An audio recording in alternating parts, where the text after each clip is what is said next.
In our previous video, we introduced the concept of atomic mass, which expresses the mass on average of an atom of an element on the periodic table using atomic mass units, these very tiny units of mass, or the concept of formula mass to introduce the mass of all of the atoms or ions present in the formula of a compound, also in atomic mass units, these very tiny units.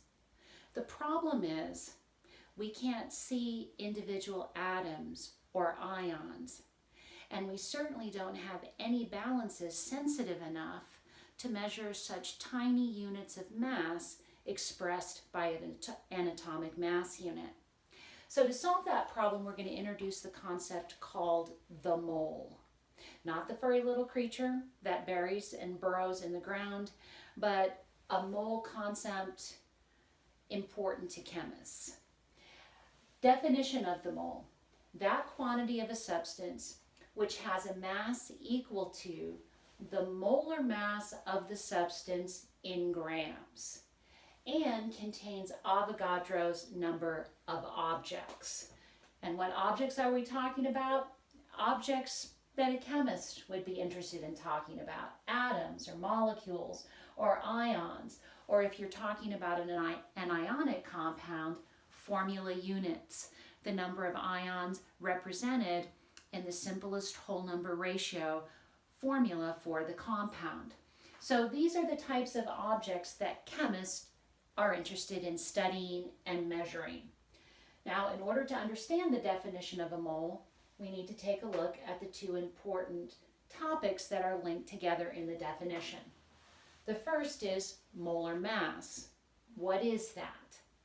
Well, it is the sum of all the atomic masses of all of the atoms present in a substance, but expressed in grams, not AMUs.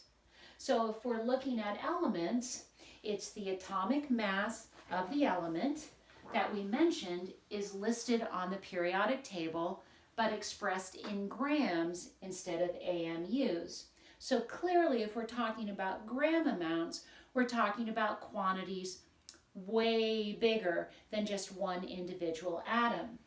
If we're looking at compounds, it would be the sum of all of the average atomic masses of all of the atoms or ions in the compound, also expressed in grams. In other words, the formula mass, but not in AMU units, but in gram units. The other idea that is linked in the mole concept is Avogadro's number. And Avogadro is an Italian physicist whose work led to an understanding of our mole concept. So Avogadro's number, this value, 6.022 times 10 to the 23rd objects that would be present in 1 mole of a substance.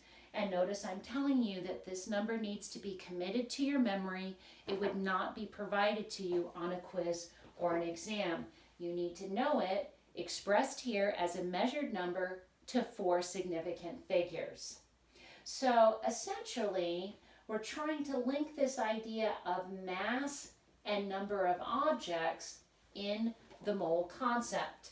To illustrate, using carbon, the element that we were referring to in the previous video, we recall that its atomic mass, its average of the masses of all of its isotopes naturally occurring, weighted by abundance, is 12.01 AMUs. That's the mass of 1 carbon atom on average.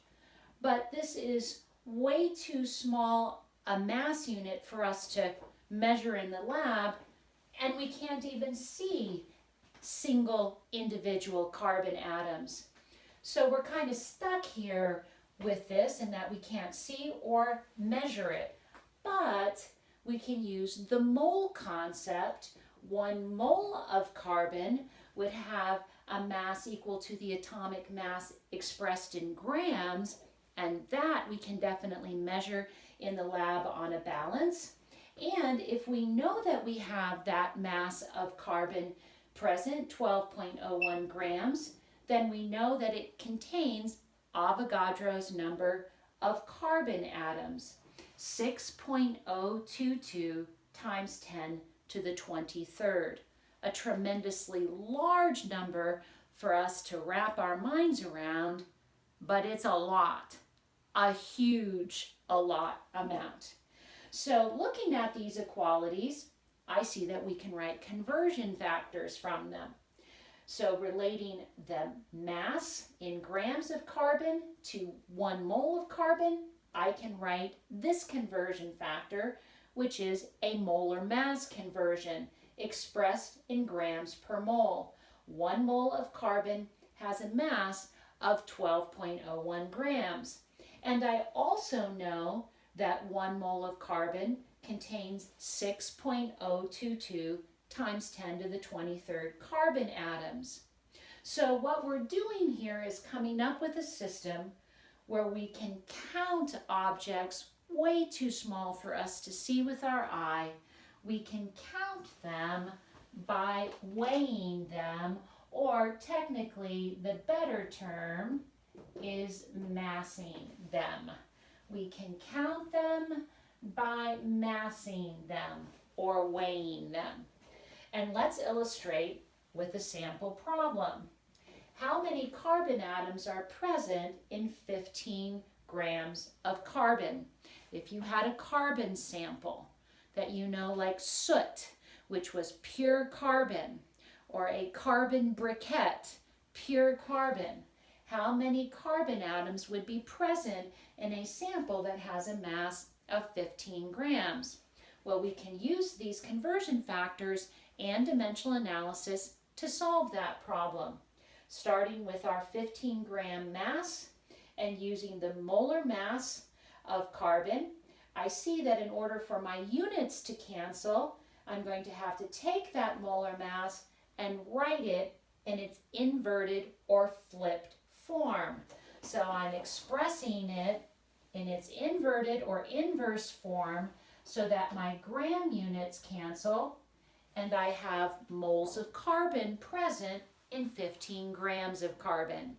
Now I'm going to use the Avogadro's number relationship. 1 mole of carbon contains 6.022 times 10 to the 23rd carbon atoms. I can use that relationship to convert from moles of carbon to number of carbon atoms. So doing the second step of the calculation, I see that my moles of carbon have canceled, and I have now calculated the number of carbon atoms present in 15 grams of carbon. This calculation gives us a good opportunity to review entering numbers into the calculator in exponential or scientific notation. And if you take a minute, pause the video, and do the calculation, maybe you can double check me if I did the calculation right.